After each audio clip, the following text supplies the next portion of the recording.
All right. It's bright. It's almost a little too bright, but you know what? Let's just take it as a positive. Whip open the garage door for a kind of naturally lit leg day. But yeah, so overall plan, go nuts. Slightly more detailed plan, warm up, calf raises, leg extensions, leg curls, stretch my shoulders out so I could get underneath the squat bar, and assuming everything feels solid, then that'll be my plan. Start with crazy squats, but let's say my quads or my knees or some of my hamstrings maybe feel a little off, then I'll just make today a bit more of a quad isolated day rather than biasing so many kind of just crazy heavy pressing like I've been doing, but don't overestimate what I'm talking about when I say a crazy set. I'm not saying a set that is completely beyond reason. I just mean a set that is pushing me to what I'm probably damn near maximally capable of. So if that's a crazy set of squats for 10 plates to failure, perfect. If that's a set of leg extensions for 20 reps with some partials and maybe some self-assistance, sweet.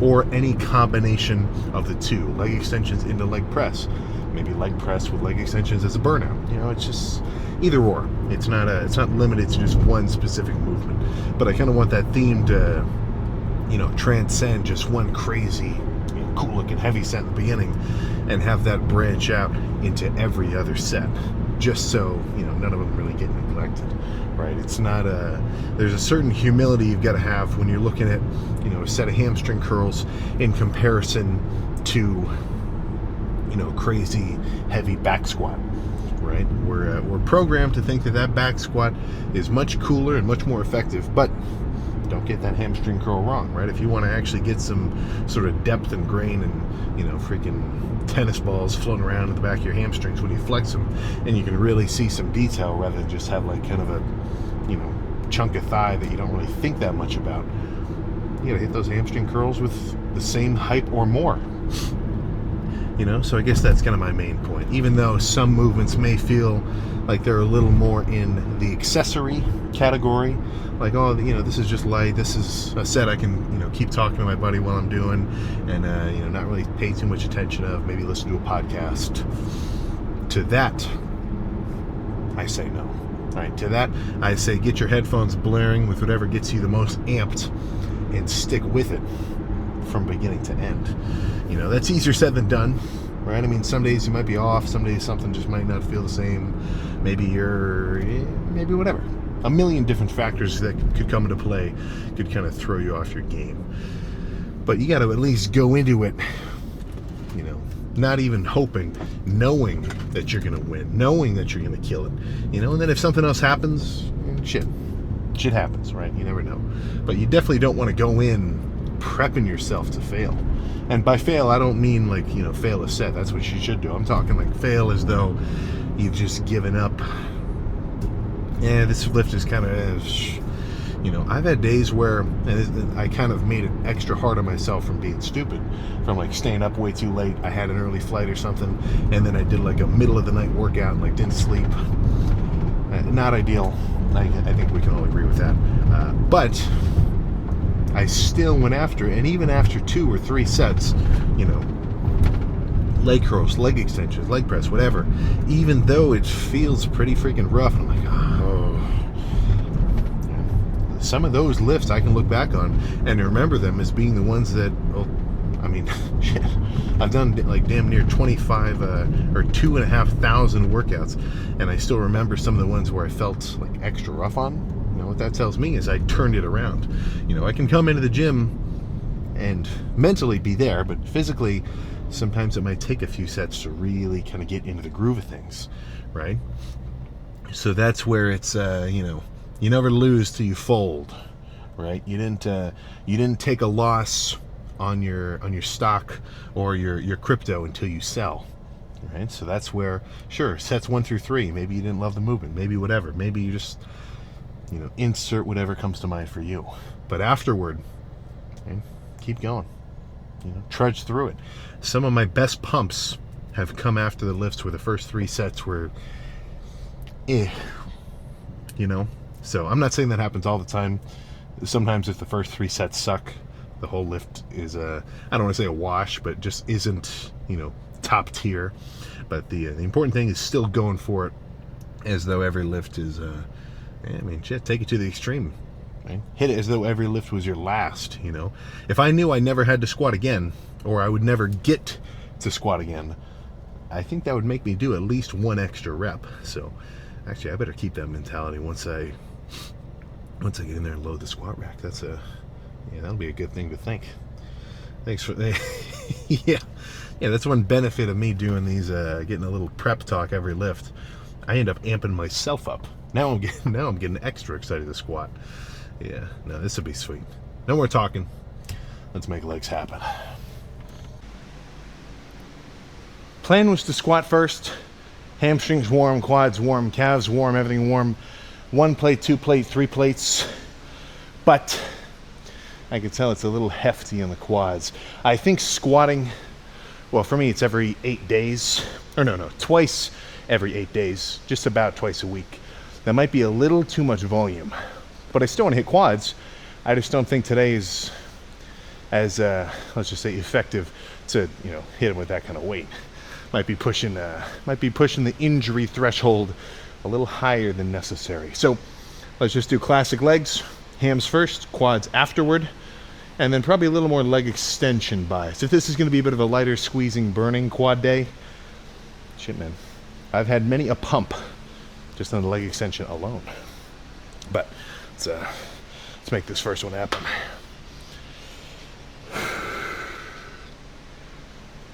All right, come on.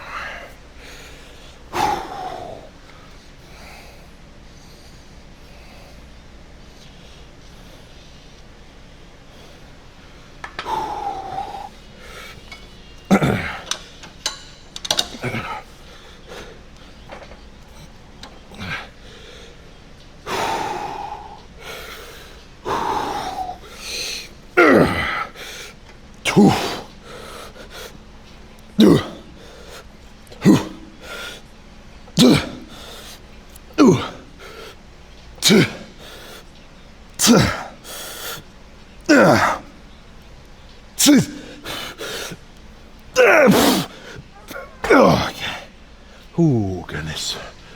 All right. Let's make the next one a little lighter. Not a lot, but just a little.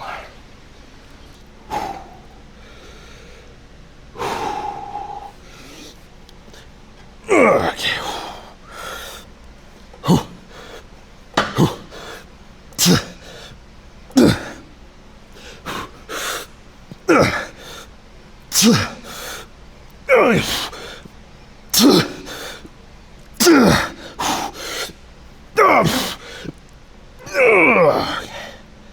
Okay. All right. 2 more of those. Move the seat up 1 notch.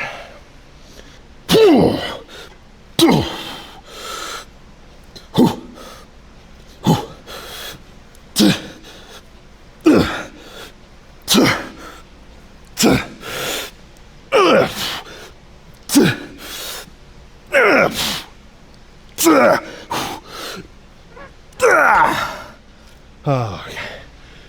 Oh, 1 more. And then let's do some leg curls.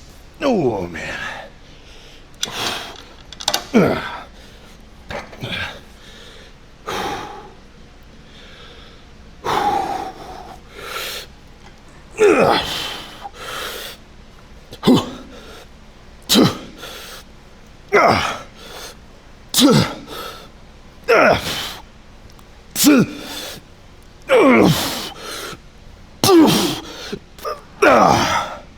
Okay. Oh, all right. These leg curls are going to be a very different style than these heavy seated ones were. But shit, that's a good 4 starters. Now this is a heavy ASS stack. It goes up to 150. I will only be needing 70 of those pounds. So the last one was very just hefty, heavyweight, move it, make it hard. This one's going to be a bit more slow and controlled. A good yin and yang of hamstring curls for today.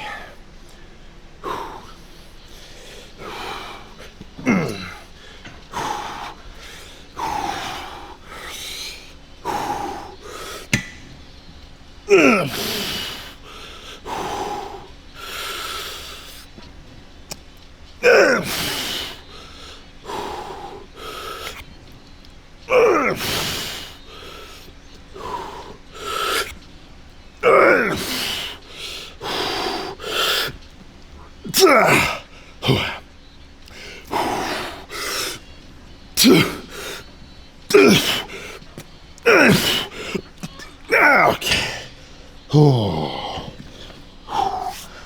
Shit, I think one more of those, that'll be it.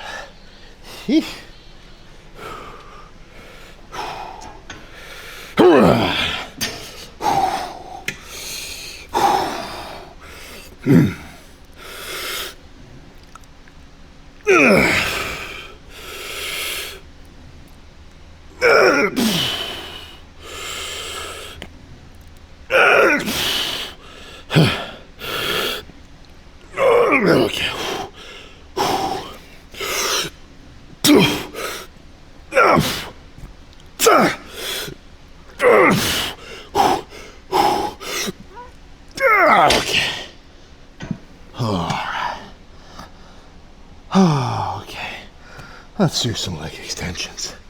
Holy shit. Nice and cool, 84 degrees in here. That's not bad. After a couple feelers, my quads are strong, but I can tell there's still potentially kind of, well, not potentially, like just a subtle amount.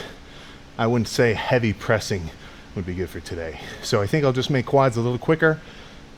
Really only go pump them up, get some blood flow in the area, so the next leg day come in like a freaking beast. But let's just cut to, I don't know, a couple leg extension sets in a row. Nothing fancy here, just straight nasty ones.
A few more of those.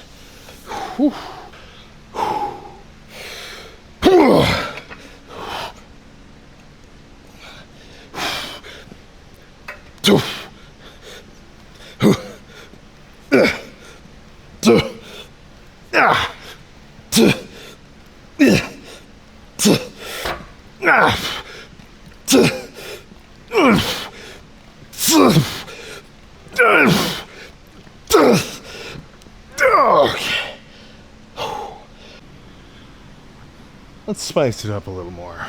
So instead of just leg extensions, I think I'll jump over and do some light-ish leg press as well. That hip press only has 6 plates on it, which a working set for me now is usually about 12, so about half the weight. So really this is just, honestly, I'm gonna go a bit lighter here on these leg extensions. Well, actually maybe I'll go lighter on the next few sets. But this is just a pre-exhaust, and then I'm gonna burn out with some quicker reps over there. And with a set like that on the leg press, it's a little different because a regular heavy leg press would be like a very controlled preacher curl, right? No swinging, just, right? There's no bouncing a leg press. But with lighter weight, you can move a little quicker And I think that's a pretty good approach pump-wise. Like as a finisher, I mean, I love a lightweight set kind of quick just to get rapid contractions and stretches back to back to back with enough, weight to really feel it kind of burn. Because it's like, I don't know, it's like some just kind of sponge effect where you're squeezing a sponge in and out, and it just swells up. In this case, it was freaking blood. But let's make this shit happen. And honestly, I might just do 1 or 2 of these. So today's really a hamstring workout with a touch of quads. All right.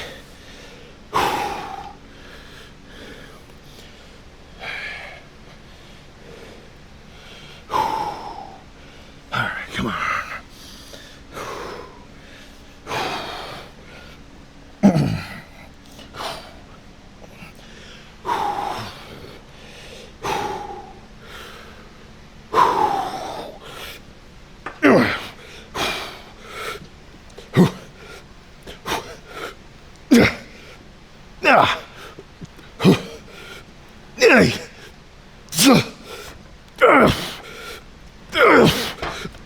Okay. Oh my goodness.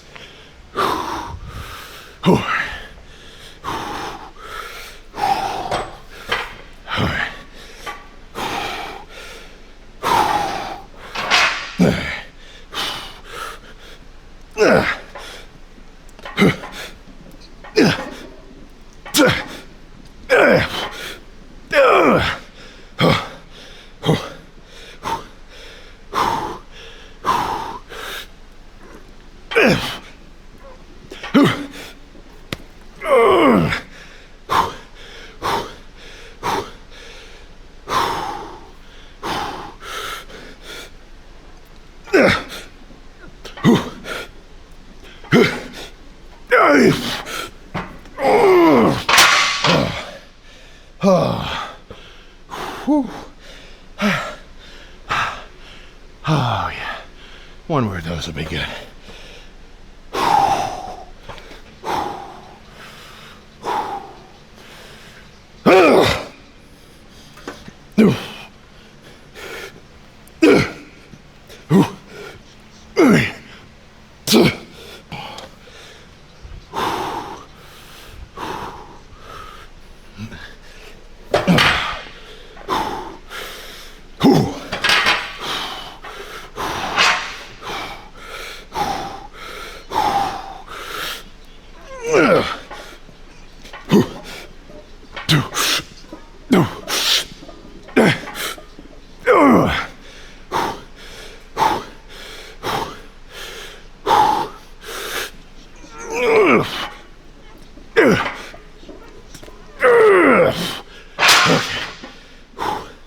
A few more.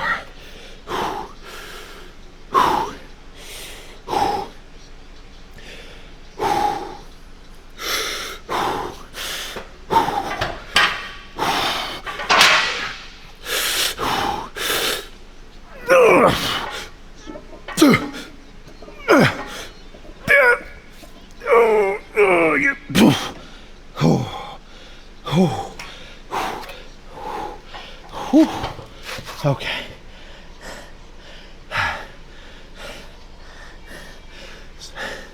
So that's the benefit of the machine with safety bars. You never crush yourself. That was good.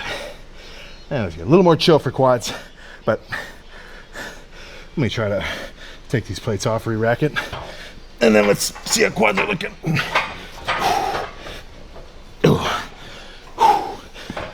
Ah! Oh my God.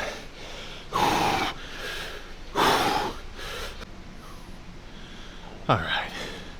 I'm freaking drenched, but that was good. A little more efficient as a lift, especially without having to add like a full-on squat prep. But overall, I mean, quads are feeling as pumped as they've been this whole freaking year. The only downside of being all bulked up, it takes a toll on overall kind of veins and, you know, the whole sort of striation aspect of things. But that's not so much what I'm concerned with. After a bulked leg day. I just want to make sure my legs are totally swollen. I've hit them hard enough that I know they, well, had at least a good chunk of stimulative activity. Then I could just go home and eat. The results are really to be revealed come wintertime, once I start peeling down and shaving off the bark covering the wood, right? Take off my winter jacket and reveal what's underneath. But let's get in the car, man. Lift over. Yeah. Sorry to disappoint for those who were waiting to see that infamous Sam Sulik squat.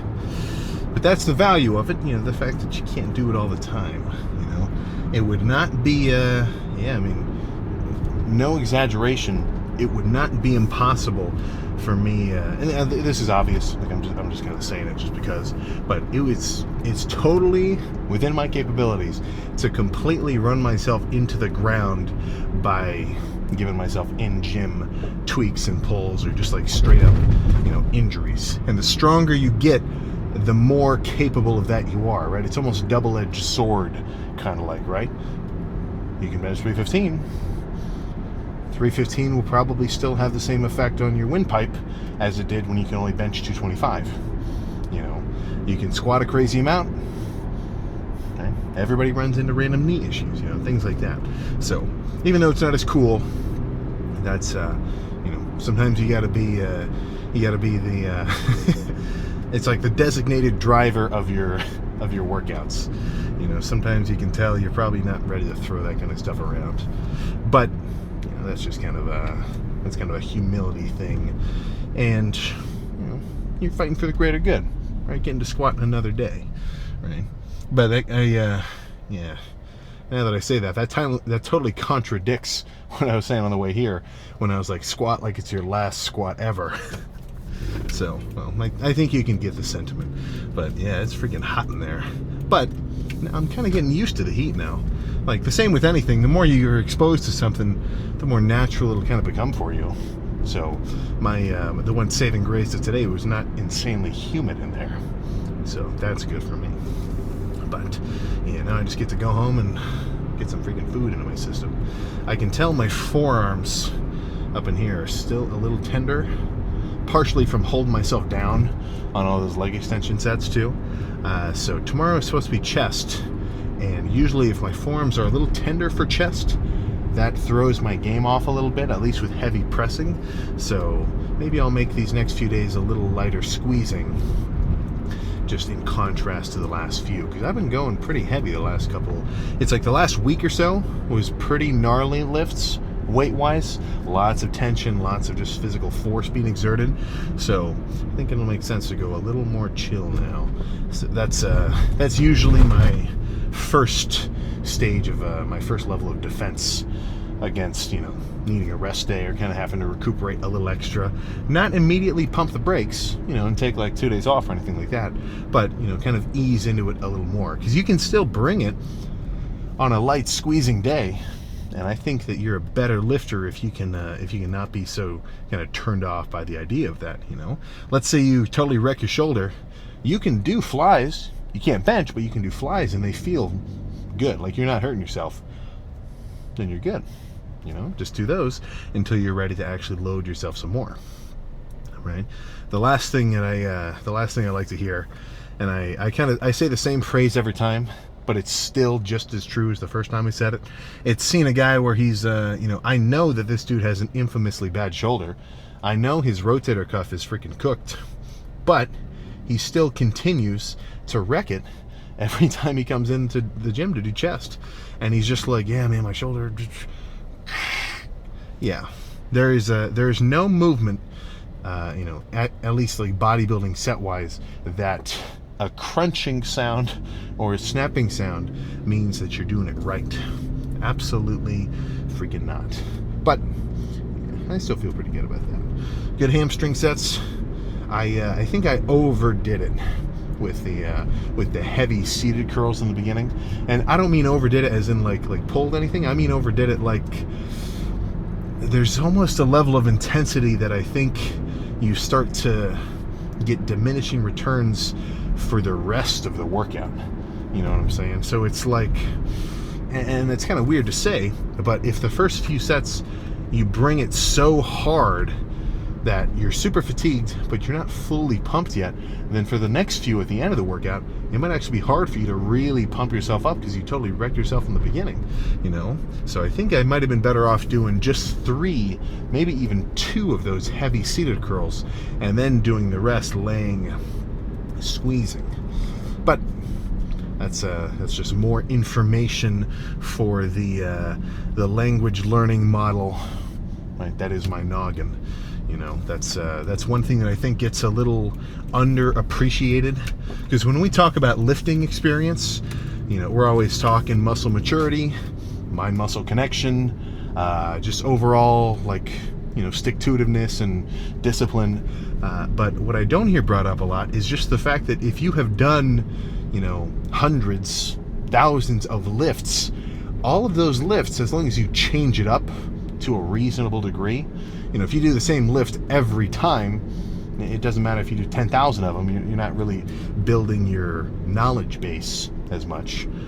But let's say you actually change it up, you know, every workout's a little different than the last one, then you're going to kind of start to develop subconscious decisions when it comes to movements or just overall workouts, or, you know, like different superset combos or pre-exhausts, like doing cable flies and then doing presses, or, you know, just adding all sorts of little funky combos, where once you've done that for long enough, you kind of get your own individual taste for what kind of workouts you like. And I don't even want to say style, because it's not based on style, because that's more preference. It's like more so data-backed experience, where, you know, if you do this chest press and this fly on a day where you feel extra, you know, kind of strong and ready to move some weight, that's going to be the best lift for you on that given day. Whereas you would also know, okay, I feel a little off, my lats are a little tender from the last back day, you know, maybe I shouldn't do really heavy dumbbell bench because then I got to pick them up. Maybe I should stick to more, you know, controlled squeezing machine-based workouts, you know, or things of that nature. And even though you might not think it consciously, just from having gone through the process of lift after lift after lift, I mean, I think now I've definitely surpassed the, so I've been lifting for 7 years, just about 7. I'd say I probably started July of 2018-ish. I did, like, you know, regular sports training before, but not like dedicated lifting. So 7 years, 300, probably 50 lifts a year. That's probably a good estimate. So that's what? That's 2,100. So nearly 2,500. Probably a little less, but just about that many. So that's all kind of added up, you know? It's like anything, the more practice time you get with something, the more just skill and kind of just flow you'll sort of develop, right? If I sat in my backyard every day for 2 hours and I swung, you know, whatever iron you would swing for like a 30-yard, 40-yard shot, and I was aiming at a specific target, and I just kept practicing, kept trying to get good, you know, better at it, not even with no coach, no nothing, just watching like a YouTube tutorial. If I did that every day for months, I think I'd start to get at least semi-decent short game just from, you know, having done it, you know. And that's the same with anything.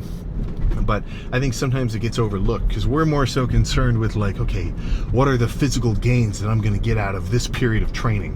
Whereas if you're thinking more about, like, you know, what are you going to learn after a certain period of time working out, then you're really setting yourself up for success, because then that's it's like your knowledge and experience is going to pay dividends, because now the workouts that you're going to do in the future going forward will be even better because you're basing it off of, you know, the experience that you've already clocked. You know, so all that's to say is more lifts the better, right? I mean, I look back at my my early, probably year and a half, maybe 2. No, less than 2, but more than a year. I was doing 25 sets a day, so 25 sets of curls on an arm day with 25 sets of pushdowns. Too many. I could have condensed my intensity. I think that would have been more effective.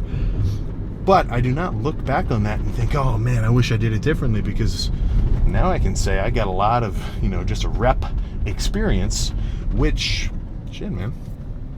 I think that's translated to at least a reasonable kind of just getting used to being in the gym, right? I mean, if somebody hangs out in the gym for an hour and a half, and they're working out, they might not be working out as efficiently as someone else, but they're in there working out the whole time, they're going to get much more comfortable in the space at a faster rate than, you know, someone who does like a quick 15-minute, you know, touch and go lift, you know, 1 rep or, you know, two sets per week kind of intensity sort of dude, you know. So I guess all that I'm really trying to get at is, you know, don't underestimate the power of just being in the gym for a decently long period of time. And that's not even beginning to talk about just how much, you know, intel you might get from the guys that you're going to be working out with, right? Because they've all been doing the same thing, if not longer. So even if you don't want to go up to them and ask them any kind of tips or just whatever, like small talk, you can still see what they're doing. And, you know, monkey see, monkey do. If you see them do something you think is cool, try it out. And if it works, boom. That's one more new movement in your freaking appendix that you can go back to and say, yeah, I know what to do today, right? So that's my thing. Not to, okay, one more point. And I don't mean to just keep spinning off, but if you're also a bit more versatile with the amount of different kind of training you can do, then you're going to be much more ready, especially traveling. Let's say, you know, January is going to come up quicker than you freaking expected. Your gym's going to be packed. Let's say you come in and you're like, oh, you want to do incline bench, I want to do incline, just whatever, like I've got a whole workout planned. Dude, the gym's going to be packed. You're not going to be able to get pick of the litter of all the movements that you really want.